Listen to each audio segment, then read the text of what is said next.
अच्छा बेटा, O level की फिजिक्स में आज की क्लास में हमारा टॉपिक है थर्मल एक्सपेंशन।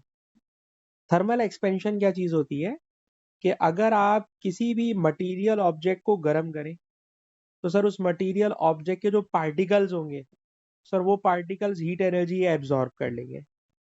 सर अब पार्टिकल्स हीट एनर्जी एब्जॉर्ब करते हैं ना, तो सर उनकी पार्टिकल्स की काइनेटिक एनर्जी बढ़ जाती है।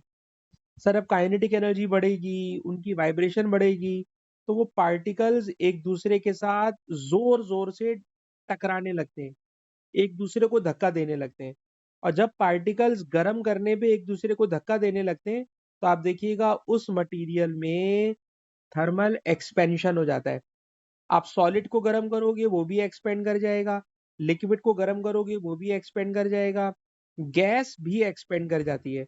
तो किसी भी चीज को जब हम गर्म करते हैं तो उसमें थर्मल एक्सपेंशन होता है। लेकिन जो अभी टॉपिक पढ़ाने जा रहा हूँ, उस थर्मल एक्सपेंशन में हमारी सारी की सारी बात सिर्फ और सिर्फ सॉलिड से रिलेटेड है। तो बेटा जरा सॉलिड के बारे में सुनिएगा कि जब आप किसी सॉलिड ऑब्जेक्ट को हीट करते हैं तो सर सॉलिड ऑब्जेक्ट के पार्टिकल हर वक्त वाइब्रेशन कर रहे हैं। जब पार्टिकल्स को मटेरियल को हीट करते हैं तो इन पार्टिकल्स की वाइब्रेशन बढ़ जाती है।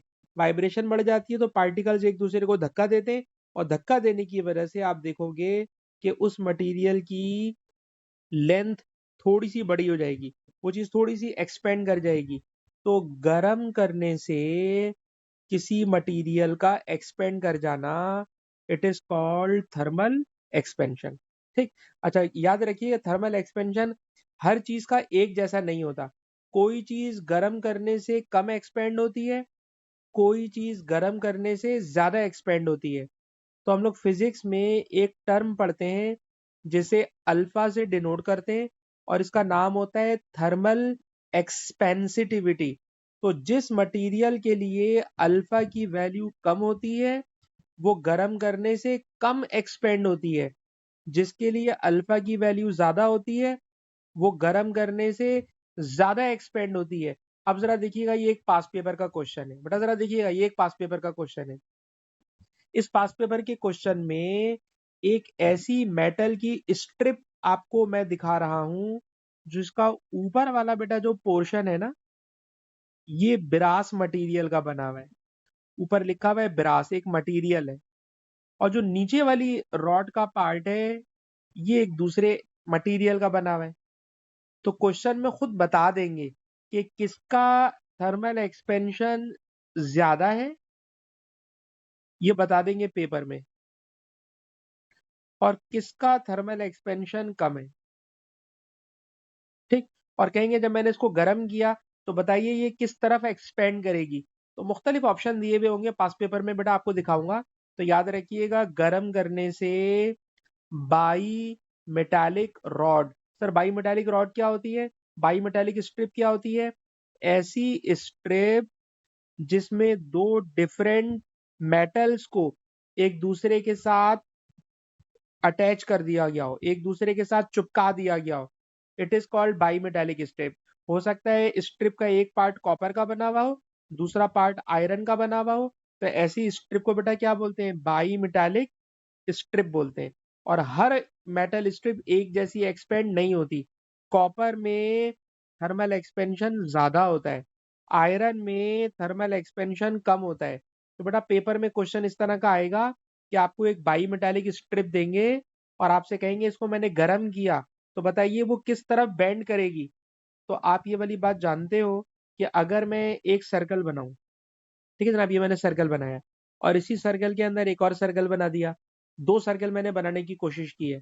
तो बेटा गौर कीजिएगा कि जो इनर सर्कल है उसका सरकमफेरेंस कम होता है, आउटर वाले का सरकमफेरेंस ज्यादा होता है। तो याद रखिएगा जो आउटर सरकमफेरेंस है वो ज्यादा होता है। तो हमेशा याद रखिएगा कि जिसका अल्फा ज्यादा होता है उसमें एक्सपेंशन ज्यादा होगा, उसका आउटर सरकमफेरेंस ज्यादा बनेगा, तो वो हमेशा कम अल्फा वाले की तरफ बेंड करेगा। जिस मटेरियल का थर्मल एक्सपेंशन कम होगा उसकी तरफ बेंड कर जाएगा। तो आप देख लीजिए, गर्म करने पर आप देखिए ब्रास की लेंथ मुझे ज्यादा नजर आ रही है कि ब्रास में थर्मल एक्सपेंशन ज्यादा हुआ है क्योंकि उसके अल्फा की वैल्यू ज्यादा है, और उसी के नीचे जो दूसरी मेटल लगी हुई है उसका अल्फा कम है, इसका मतलब है सर उसमें थर्मल एक्सपेंशन कम हुआ होगा।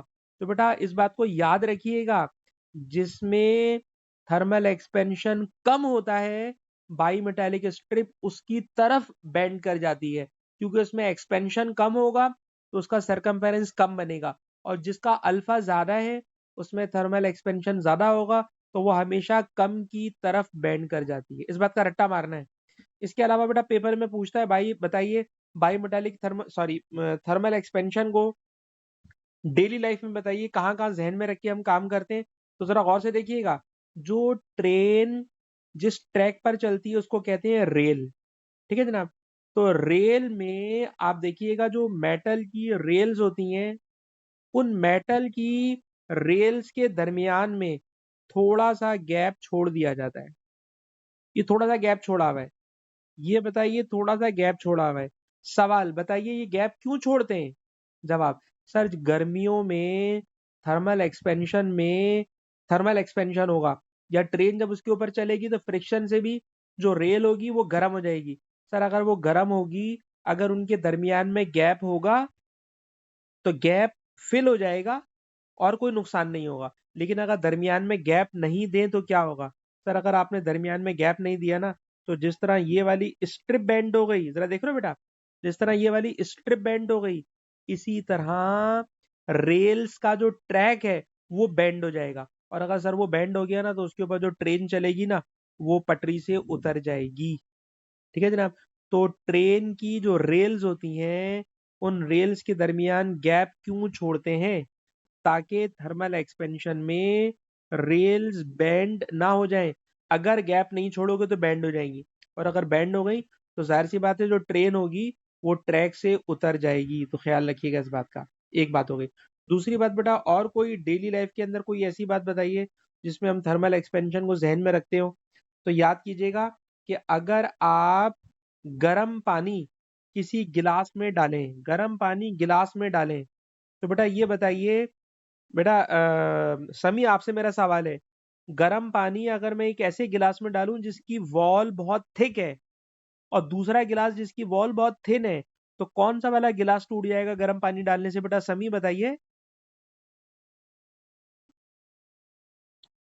जिसकी थिकनेस ज्यादा होती है गर्म पानी डालने से वाला गिलास टूट जाता है। ऐसा क्यों होता है भाई? ऐसा क्यों होता है? आंसर, सर आंसर ये है कि अगर वॉल इतनी थिक होगी तो जैसे ही गर्म पानी डालोगे ना बेटा, गर्म पानी डालोगे तो गर्म पानी डालने से अंदर वाले पोर्शन में अंदर वाले पोर्शन में जो टेम्परेचर होगा वो बहुत हाई टेम्परेचर होगा, और हीट बाहर निकल ही नहीं पाएगी, तो बाहर वाले पोर्शन का टेम्परेचर इतना बढ़ेगा ही नहीं। और जब टेम्परेचर बाहर वाले पोर्शन का इतना नहीं बढ़ेगा तो बाहर में थर्मल एक्सपेंशन कम होता है, अंदर वाली वॉल में थर्मल एक्सपेंशन ज्यादा होता है। तो अंदर थर्मल एक्सपेंशन ज्यादा हो रहा है, बाहर थर्मल एक्सपेंशन कम हो रहा है, इसलिए शीशे का गिलास टूट जाएगा। लेकिन अगर शीशे के गिलास की वॉल थिन हो, सर अगर थिन वॉल होगी ना, थिन वॉल होगी तो अंदर और बाहर का टेम्परेचर बहुत बड़े डिफरेंस पर नहीं आएगा। थोड़ा बहुत डिफरेंस होगा लेकिन बहुत बड़ा डिफरेंस नहीं होगा। लिहाजा अंदर और बाहर थर्मल एक्सपेंशन तकरीबन एक जैसा होगा, और अब थर्मल एक्सपेंशन एक जैसा होगा तो थिन गिलास जिसकी थिन वॉल है वो वाला गिलास नहीं टूटेगा। तो गर्म पानी मोटे गिलास वाले जिसकी मोटा वॉल होगी वाला गिलास टूट जाता है, थिन वाला नहीं टूटता। ठीक है जनाब। तो ये दो तीन बातें हैं जो बेटा पास पेपर के क्वेश्चन में भी नजर आएंगी, तो इसको भी जहन में रखिएगा। ठीक, तो यहाँ तक की बात अगर मैं कंप्लीट कर लूँ तो बेटा समी आप मुझे बताएंगे थर्मल एक्सपेंशन क्या चीज होती है बेटा? समी बेटा हमें बताएं, थर्मल एक्सपेंशन क्या चीज होती है?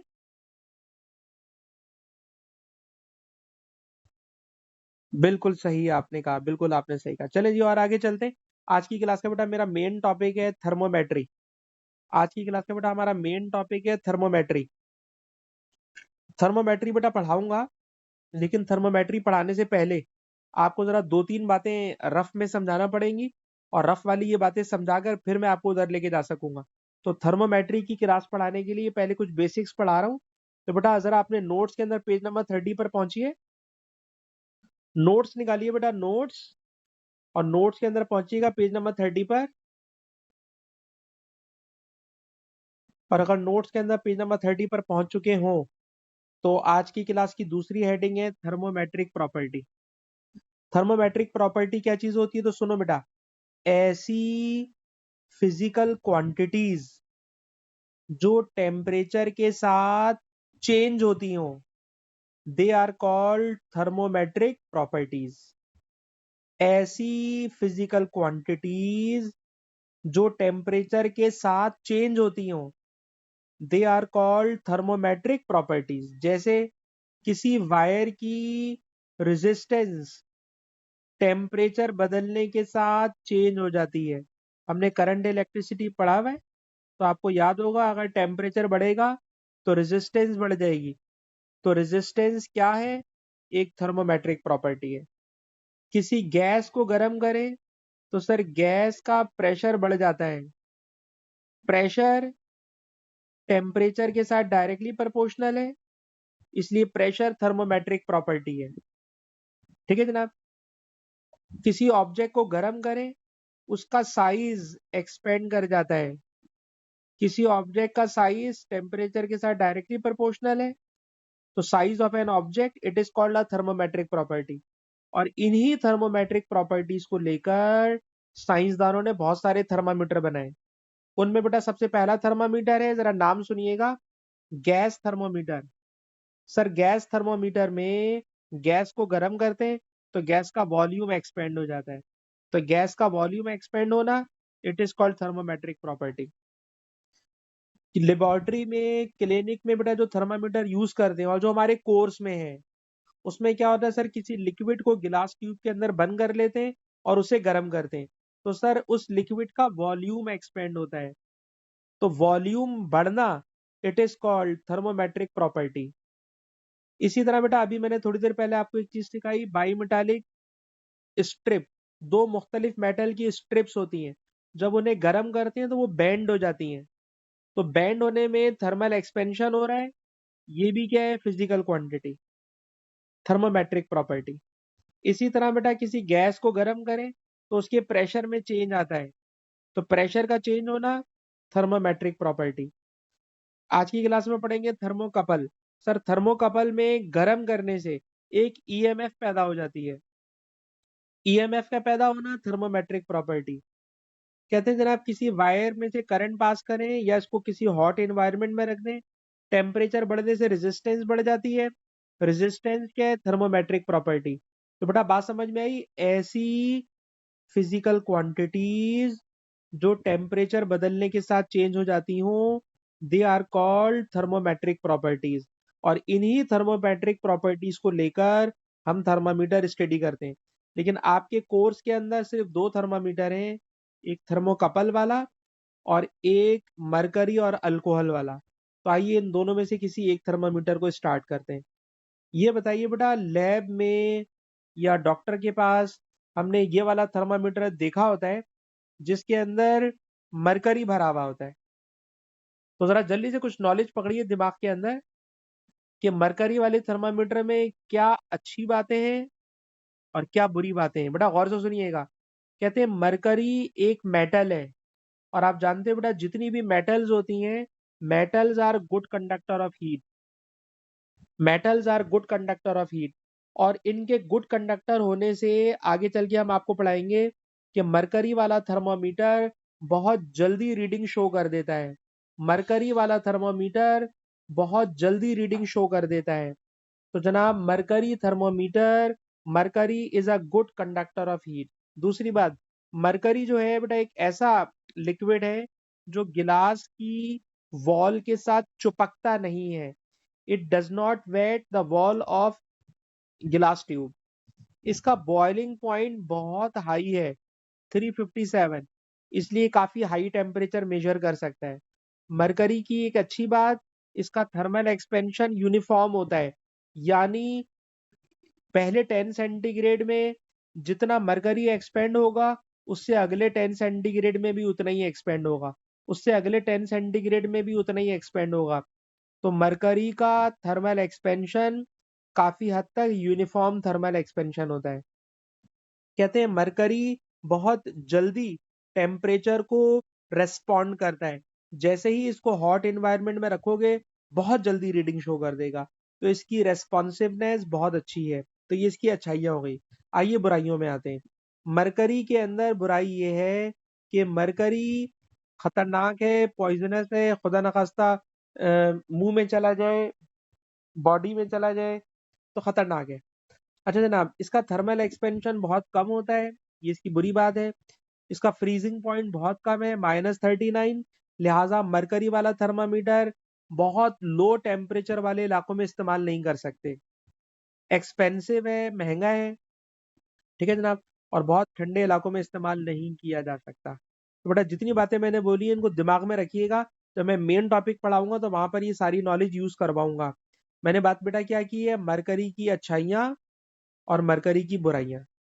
एक और हेडिंग पढ़नी है जिसमें अब हम करने जा रहे हैं मरकरी और अल्कोहल का कंपैरिजन।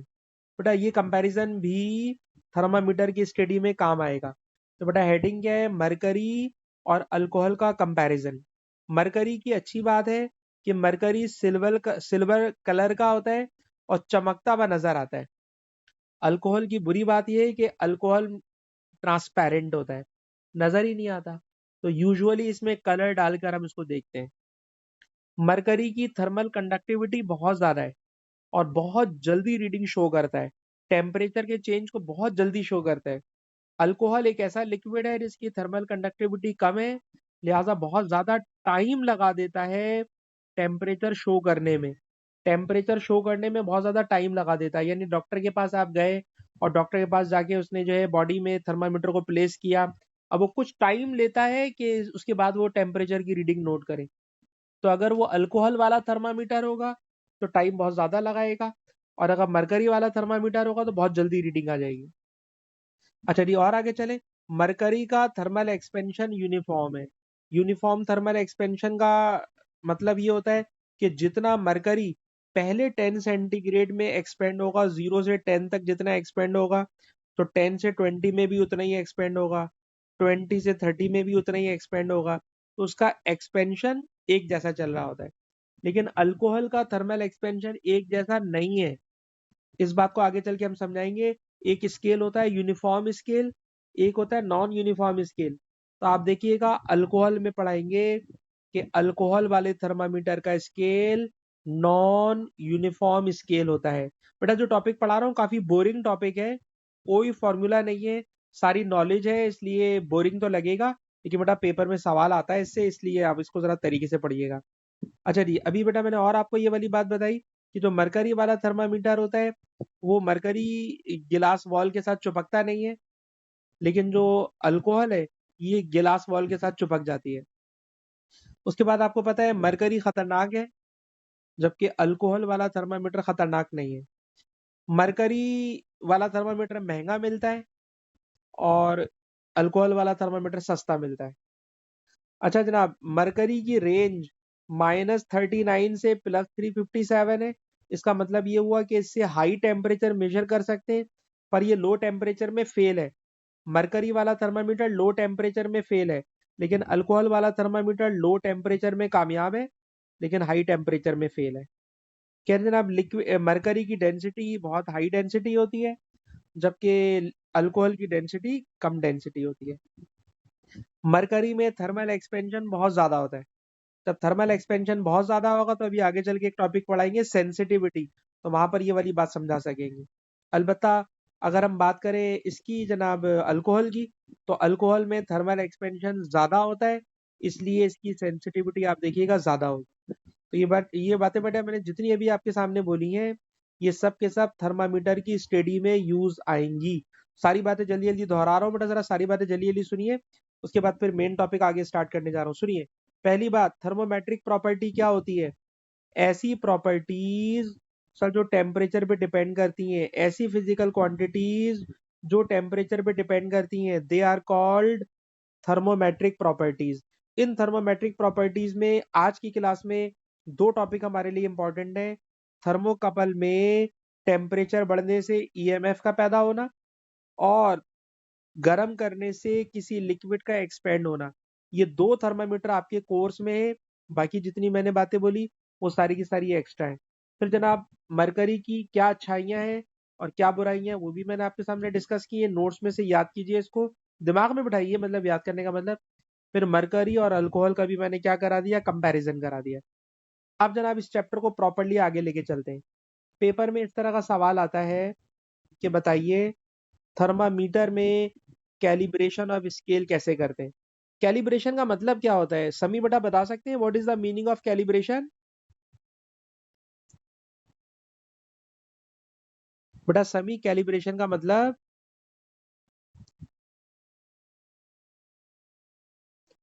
बेटा समी कैलिब्रेशन का मतलब, बेटा कैलिब्रेशन का मतलब क्या होता है बेटा? सर किसी भी स्केल के ऊपर जो मार्किंग की हुई होती है ना, इस मार्किंग को कैलिब्रेशन कहते हैं। कोई भी स्केल जब आप यूज करोगे तो बेटा उस स्केल के ऊपर इस तरह के निशान लगे हुए होंगे ना, तो ये जो मार्किंग की हुई होती है, मार्किंग का नाम क्या होता है? कैलिब्रेशन। ठीक है ना? तो थर्मामीटर के ऊपर भी मार्किंग होती है। खुद बताइए बेटा, थर्मामीटर के ऊपर अगर मार्क नहीं लगे हुए हो तो आप तो टेम्परेचर नहीं पढ़ सकते ना। तो टेम्परेचर पढ़ने के लिए या किसी भी डिवाइस को पढ़ने के लिए उसके ऊपर मार्किंग होती है। वो जो मार्किंग होती है, निशान लगे हुए होते हैं, इट इज कॉल्ड कैलिब्रेशन। ठीक। तो बताइए थर्मामीटर में भी जो कैलिब्रेशन होती है, उस कैलिब्रेशन को किस तरह करते हैं? तो आइए बेटा उसकी कैलिब्रेशन का आपको मेथड बताते हैं। मेथड बेटा ये है कि हम लोग क्या करते हैं, कोई आप ट्यूब ले लीजिए, गिलास ट्यूब। ठीक है जनाब? फॉर एग्जाम्पल ये गिलास ट्यूब है। इस गिलास ट्यूब को, ये गिलास ट्यूब है, इस गिलास ट्यूब को हम क्या करते हैं जनाब, इसके अंदर मरकरी या अल्कोहल जो भी लिक्विड होगा, और बेटा ये जो नीचे मैं रेड कलर से बना रहा हूँ इसको बोलते हैं बल्ब। इसको बोलते हैं थर्मामीटर का बल्ब। इस बल्ब के अंदर लिक्विड भरा हुआ होता है और ये लिक्विड इसके अंदर एक कैपिलरी ट्यूब होती है, उसमें मौजूद होता है। इस थर्मामीटर को सबसे पहले आप क्या करें, बर्फ के अंदर रख दें बेटा, बर्फ के अंदर। हाँ बेटा समी नजर आ रहा है, इसको मैंने बर्फ के अंदर रखा हुआ है। तो ये इस वक्त बर्फ के अंदर रखा हुआ है। और बर्फ के अंदर आपको पता है बर्फ का टेम्परेचर जाहिर सी बात है बहुत लो टेम्परेचर होता है। फॉर एग्जाम्पल बर्फ का टेम्परेचर इस वक्त है माइनस में, माइनस में कोई सा भी नंबर हो सकता है। ठीक है जी? अब आपने क्या करा, इस बर्फ को हीट करना शुरू करा। बताइए बेटा जैसे जैसे बर्फ को हीट करोगे तो बर्फ का टेम्परेचर बढ़ेगा, और बर्फ का टेम्परेचर बढ़ेगा तो आप देखिएगा जो इसमें मरकरी है सर, वो मरकरी एक्सपेंड होने लगेगा, मरकरी एक्सपेंड होने लगेगा, एक्सपेंड होने लगेगा। एक वक्त ऐसा आएगा कि जो बर्फ है सर वो मेल्ट होने लगेगी। जिस वक्त बर्फ मेल्ट होने लगती है हम वहां पर एक निशान लगा लेते हैं, वहां पर एक मार्क लगा लेते हैं, और इसी मार्क को इस टॉपिक में नाम देते हैं lower fix point, lower fix mark. तो दो मार्क लगाते हैं। जो लोअर फिक्स मार्क है बेटा समी, वो किस चीज पे लगा रहे हैं सर? बर्फ के मेल्टिंग पॉइंट पर। थर्मामीटर को बर्फ के अंदर रख दिया और बर्फ के अंदर रखकर उसे गर्म करना शुरू करा। जिस वक्त बर्फ मेल्ट हो रही होगी उस मेल्टिंग आइस में थर्मामीटर को प्लेस कर देते हैं, और जहां मरकरी आ रहा होता है वहां निशान लगा लेते हैं। उसके बाद फिर इसी बर्फ को, अब आप देखिए इसने एक नीचे वो लगा दिया, फ्लेम लगा दिया, और पानी को गर्म कर रहे हैं। बताइए बेटा जैसे जैसे पानी गर्म होता रहेगा मरकरी लेवल ऊपर जाता रहेगा, ऊपर जाता रहेगा, ऊपर जाता रहेगा, और एक वक्त ऐसा आएगा कि पानी बॉयल होने लगेगा। जब पानी बॉयल हो रहा होगा उस वक्त मरकरी जिस जगह पर होगा वहां पर एक मार्क लगा लेंगे। तो याद रखिएगा थर्मामीटर में दो फिक्स मार्क होते हैं। एक होता है लोअर फिक्स मार्क, एक होता है बेटा अपर फिक्स मार्क। जो लोअर फिक्स मार्क होता है वो हमेशा आइस का मेल्टिंग पॉइंट होता है, और जो अपर फिक्स मार्क होता है बेटा वो हमेशा पानी का बॉइलिंग पॉइंट होता है। तो मेल्टिंग पॉइंट को 0 सेंटीग्रेड लिख देते हैं और बॉइलिंग पॉइंट को 100 सेंटीग्रेड लिख देते हैं, और इन दोनों के दरमियान की जो स्पेसिंग होती है उस स्पेसिंग को 100 डिविजन्स में डिवाइड कर देते हैं। तो जो बात बेटा मैंने सुनाई ये पेपर में आती है, इस वाली बात को बेटा जरूर याद कीजिएगा। अलबत्ता बेटा जरा इसको नोट्स में अगर पढ़ लें तो बेटा नोट्स में यूं उसको समझ में आएगा। सवाल, कैलिब्रेशन ऑफ स्केल का क्या मतलब है? सर स्केल के ऊपर मार्किंग करना, इट इज कॉल्ड कैलिब्रेशन। बताइए थर्मामीटर पे कितने फिक्स मार्क होते हैं? सर 2 फिक्स मार्क होते हैं। पहला फिक्स मार्क स्टीम पॉइंट कहलाता है, दूसरा फिक्स मार्क आइस पॉइंट कहलाता है। स्टीम पॉइंट का क्या मतलब है? सर वो टेम्परेचर जिस पर पानी बॉईल हो रहा होगा, उस टेम्परेचर को, उस निशान को हम लोग बोलेंगे स्टीम पॉइंट, और इस पर लिख देते हैं 100 सेल्सियस। आइस पॉइंट क्या होता है? सर वो टेम्परेचर जिस पर प्योर आइस मेल्ट हो जाती है, उसको हम लोग 0 सेंटीग्रेड का मार्क का नाम देते हैं। और ये पॉइंट कैसे बनाते हैं तो जरा देखिएगा, उसको बनाने का भी पूरा मैकेनिज्म बेटा मैंने नोट्स में लिखा हुआ है, नोट्स आपके हाथ में मौजूद है। नोट्स में बेटा देखिएगा, आइस पॉइंट के लिए क्या करा कि थर्मामीटर के बल्ब को बर्फ के अंदर डिबो दिया और इस प्योर आइस को गर्म करना शुरू कर दिया। जैसे जैसे आइस गर्म होने लगेगी टेम्परेचर बढ़ने लगेगा, और आप देखिएगा जिस टाइम के ऊपर आइस मेल्ट होने लगेगी उस जगह पर आप मार्क लगा दोगे और उसका नाम रख दोगे 0 डिग्री सेल्सियस। और इसी तरह डिटर्मिनेशन ऑफ स्टीम पॉइंट, पानी को गर्म करोगे, जिस टाइम के ऊपर पानी बॉयल होने लगेगा तो बॉइलिंग वाटर के ऊपर स्टीम जब बनना शुरू हो जाएगी आप 100 डिग्री सेंटीग्रेड के ऊपर मार्क लगा दोगे। तो इस वाली बात को बेटा याद रखिएगा कि थर्मामीटर में 2 फिक्स मार्क होते हैं, एक मेल्टिंग पॉइंट पर 0 और बॉइलिंग पॉइंट के ऊपर 100। और बेटा इसका एक फॉर्मूला भी है, ये वाला फॉर्मूला। क्या ये वाला फॉर्मूला बेटा आप लोगों ने देखा हुआ है? बेटा समी बताइए। इस वाले फॉर्मूले को बेटा देखिए, फॉर्मूला क्या है? फॉर्मूला ये है, थर्मामीटर में 2 पॉइंट होते हैं, एक आइस पॉइंट और एक स्टीम पॉइंट। तो जरा सुनिए बेटा, इस थर्मामीटर के बाहर, बेटा इस थर्मामीटर के बाहर ये क्या करेंगे जरा सुने। सर इस थर्मामीटर के बाहर ये लोग एक मीटर रूल लाके रख देंगे, स्केल लाके रख देंगे। ये स्केल है, ये जो मैंने लाइन बनाई है बेटा ये मीटर रूल है। इस मीटर रूलर पर, इस स्केल पर हम नोट करते हैं कि जब आइस पॉइंट आ रहा है तो इसकी जो लेंथ होती है उस लेंथ को नोट कर लेते हैं L0। और जब पानी बॉईल हो रहा होता है स्टीम पॉइंट पर, सर इसकी जो लेंथ होती है उसको लिख लेते हैं L100। और इन दोनों के दरमियान में कोई अननोन टेम्परेचर होगा, उस अननोन टेम्परेचर की लेंथ को क्या लिख देंगे? L theta. और इन तीनों के दरमियान जो रिलेशन है ये रिलेशन है, और इस रिलेशन को लेके अभी मैं आपको पास पेपर का एक क्वेश्चन कराऊंगा ताकि आपको बेटा ये वाली बात समझ में आ सके। लेकिन इस वाली वीडियो को मैं यहीं पे स्टॉप कर रहा हूँ ताकि यहाँ तक की बातें आपसे पूछ सकूं, और यहाँ तक की बात को ले जाके मैं पास पेपर के क्वेश्चन में दिखाना चाह रहा हूँ।